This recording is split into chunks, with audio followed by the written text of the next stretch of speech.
Welcome everyone. Let's continue today with the topic basic principles of metallurgy. And this is from lesson metallurgy and part 6 video of this lesson. So student, this is a continuation video of part 5. So before watching this, just go through part 5 video of this lesson, and the link you will get in the description box below. And this is for class 10th SSC. So let's start today's video. Alright, so basic principles of metallurgy. In our previous video, we have completed concentration of ores, and today we shall study two parts, that is extraction of metals and refining of metals. So let's study. Okay, so before starting the video, let's first understand what is the electronic definition of oxidation and reduction.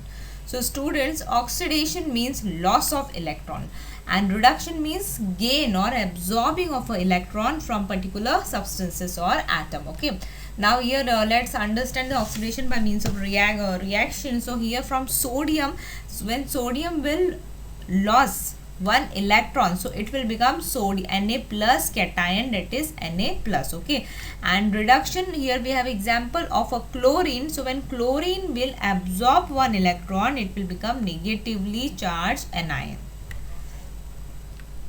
So this is loss of electron, and here gain or absorbing one electron.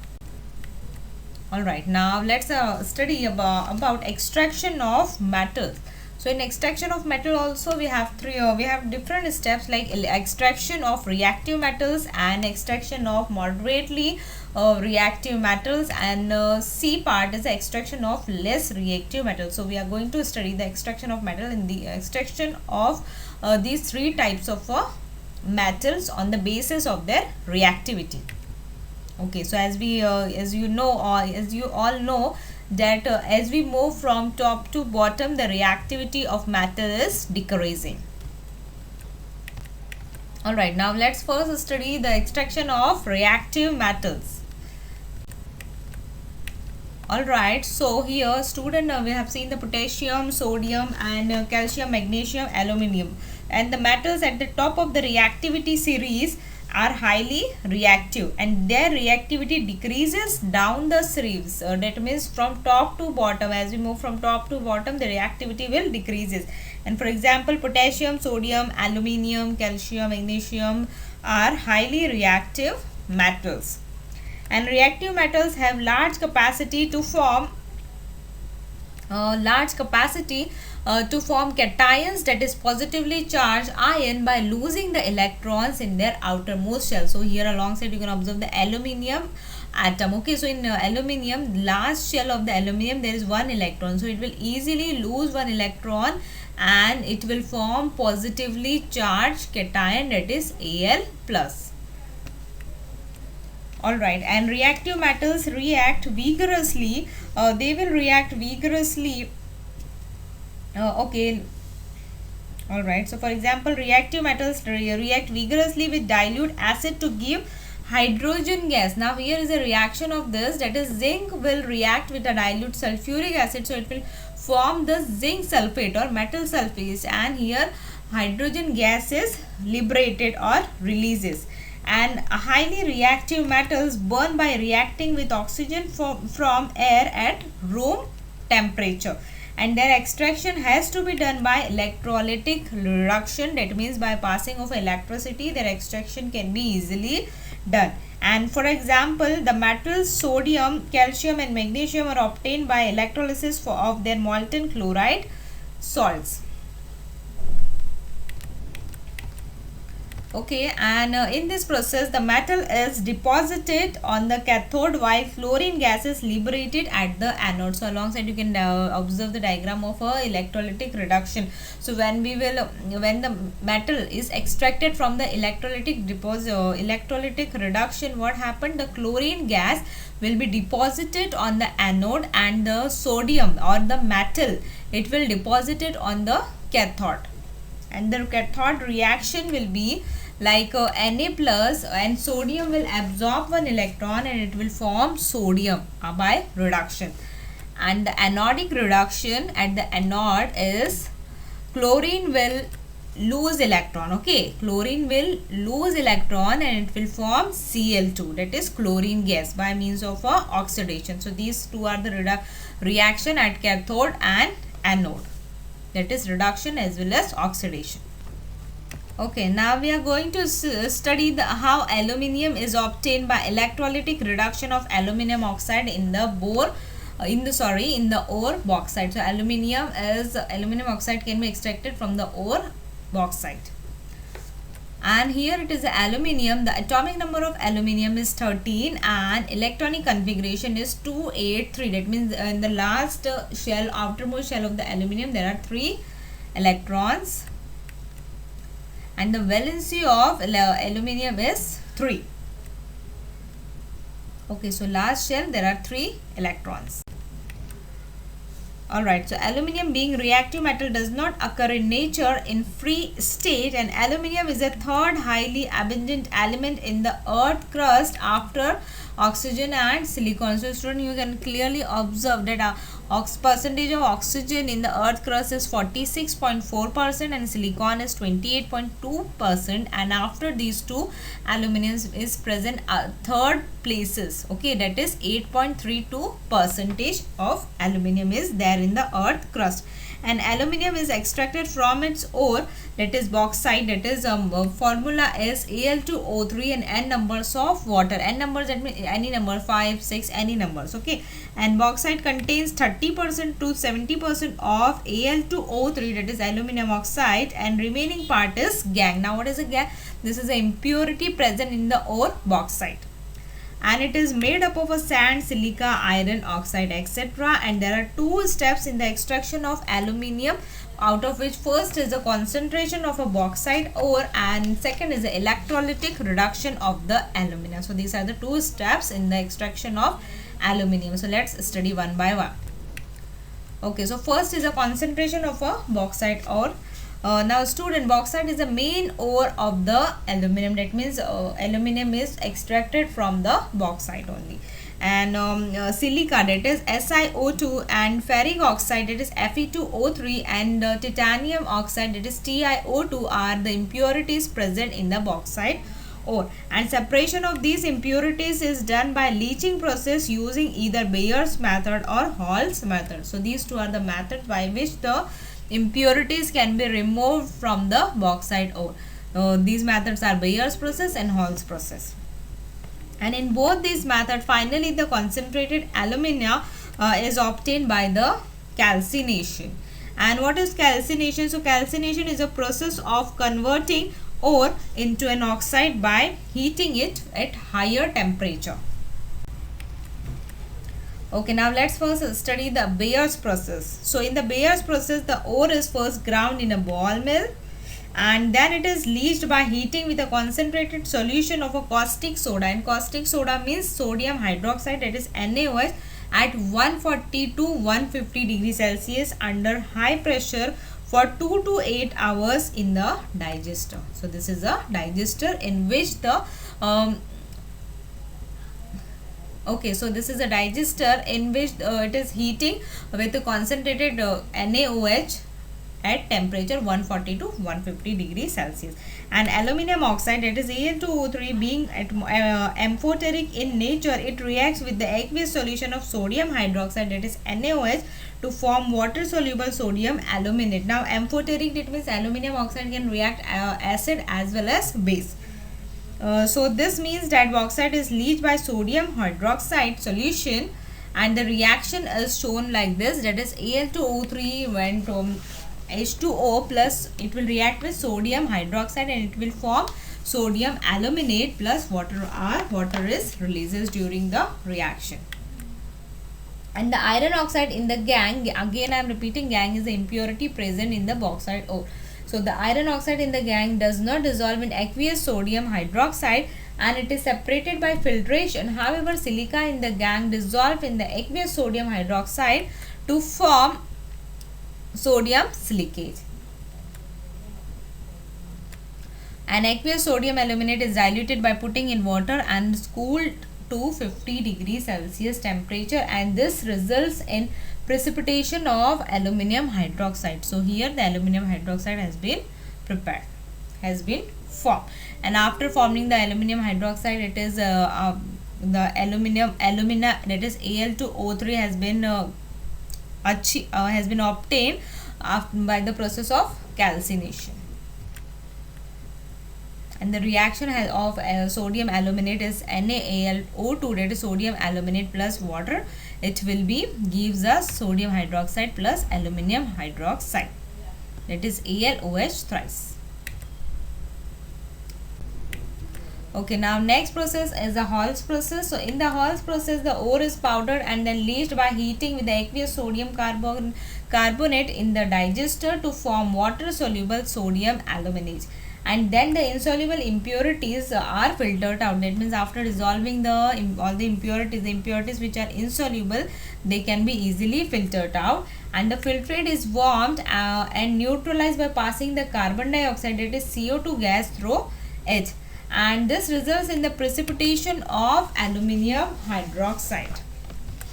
And the reaction of aluminium hydroxide is formed like Al2O3 H2O plus sodium carbonate. It will give the sodium aluminate plus carbon dioxide gases releases plus water molecule.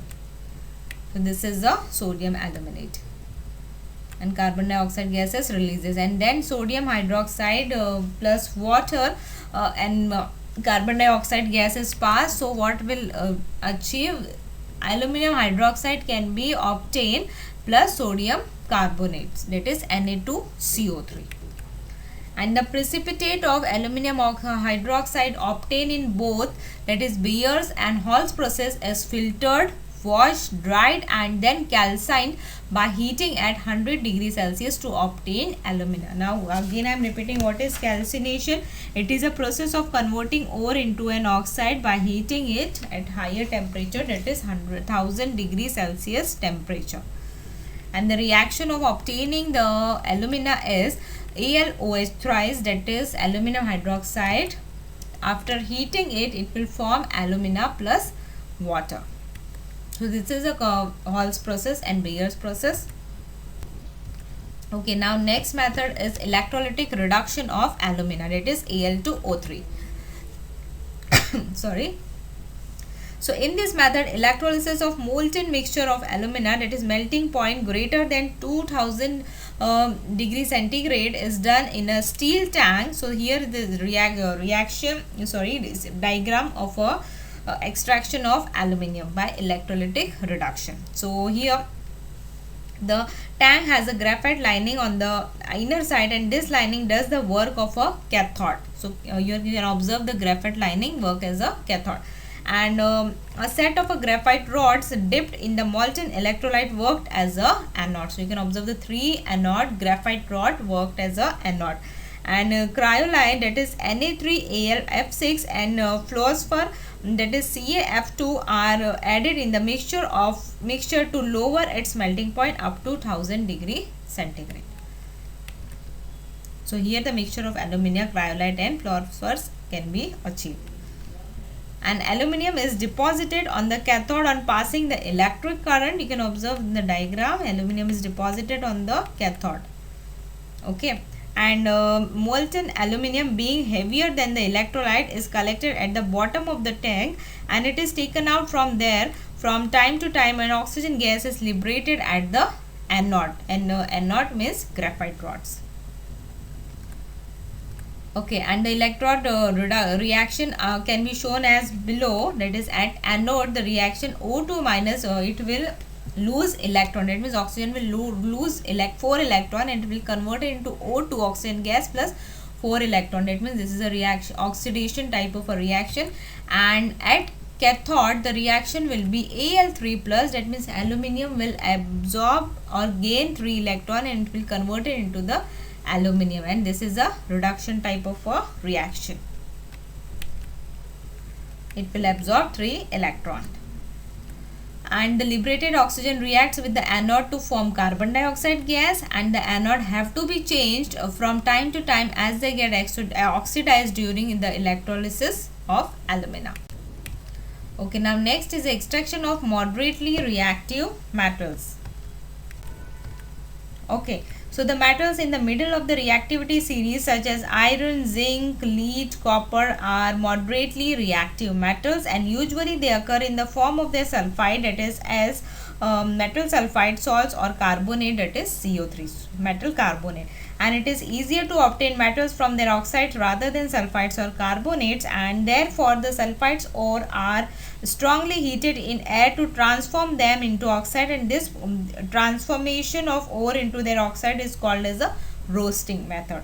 And the carbonate ores are strongly heated in a limited supply of air to transform them into oxide, and the process is called as a calcination. So when sulfide is ore is transformed into the oxide, it is called as a sulfides ore are transformed into the oxide, it is called as a roasting. And when carbonate ores are converts into or transformed into oxide, it is called as the process of calcination. And the reactions have been shown as follows, that is the following reaction occurred during the roasting and calcination of zinc ore. So the reaction of roasting is zinc sulfide plus oxygen, it will give us zinc oxide plus sulfur dioxide, and sulfur dioxide will be releases. And reaction of a calcination will be zinc carbonate plus it will convert it into the oxide, it is zinc oxide, and here carbon dioxide gas will releases. So these are the two reaction of roasting and calcination. Okay, and the zinc oxide so obtained is reduced to zinc by using suitable reductants such as a carbon, and after the reaction can be obtained as zinc oxide can be reduced in presence of a carbon, it will gives us zinc plus carbon monoxide, and this gas will be releases carbon CO, that is carbon monoxide will be releases. Okay, and apart from carbon, reactive metals such as sodium, calcium, aluminium are also used as a reducing agent for the reduction of metal oxide to obtain metals. For example, when these metals displaces a moderately reactive metal from its compound, for example, when manganese dioxide is ignited with aluminium powder, the following reaction taken place, that means MnO2 plus 4 aluminium atom, it will convert it into the manganese and plus Al2O3, that is alumina plus heat is evolved. And another similar example is the thermit reaction. Here iron oxide reacts with aluminium to form iron and aluminium oxide, and the reaction can be shown as Fe2O3, that is iron oxide with aluminium, it will gives us iron and aluminium oxide, it is Al2O3, and heat has been evolved during this reaction. So this is a process of thermit welding, in which you can observe the three steps, that thermit ignited, crucible taped, and metal solidifies to produce the weld joint. Okay, now next is extraction of less reactive metals, which are placed at the bottom part. Okay, so the metals at the bottom of the reactivity series of metal are less reactive, and that is why they are found in a free state in nature. For example, gold, silver and platinum are the examples of a less reactive metals, and the reserves of copper in free state are very few. Like presently copper is found mainly in the form of a Cu2S, that is copper sulfide, and copper is obtained from Cu2S ore just by heating in air. It means Cu2S is the ore of a ore from which copper can be obtained. So the reaction will be Cu2S, that is ore, plus oxidized, so plus oxygen, it will gives us copper oxide, that is Cu2O plus sulfur dioxide gas has been releases. And next reaction will be Cu2O plus Cu2S, it will gives the copper metal, copper plus sulfur dioxide gas, again it is releases. Okay, now next is the refining of metal. So this is the third steps in the extraction of a metal. So the step is metals obtained by the various reduction processes described above are not very pure, and they contain further impurities, and the impurities need to be separated to obtain pure metal, and electrolysis method is used to obtain pure metals from impure metals. So in alongside you can observe the electrolytic reduction diagram, in which you can observe the copper is deposited on the cathode and anode, and the impurities, as they are dense, they will settle at the bottom part of the reaction of the tank. You can observe the impurities like and not mud. So student, that's it for today's video. I hope you all have understood, and next part of the video we can continue in our next session. Thank you.